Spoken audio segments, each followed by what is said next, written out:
আকাশে কত তারা ওঠে, কত তারা ঝরে যায়। হঠাৎ আলোর ঝলকানি দিয়ে হারিয়ে যায় ধ্রুব তারা। বাংলাদেশের চলচ্চিত্র জগতের আকাশেও এমন কিছু ধ্রুব তারা আছে যারা দর্শক হৃদয়ে জেগে উঠেই হারিয়ে গেছেন।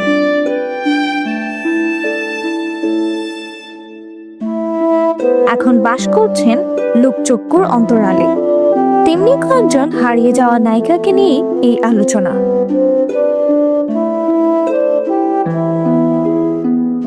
1997 সালে মুক্তিপ্রাপ্ত হৃদয়ের আয়না ছবিটির কথা হয়তো অনেকেরই মনে নেই।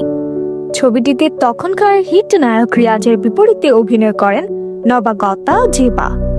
মিষ্টি প্রেমে এই ছবিতে হৃদয় চরিত্রে রিয়াজ এবং আয়না চরিত্রে অভিনয় করে বেশ সুনাম কুড়িয়েছিলেন জেবা। ওই এক ছবি করেই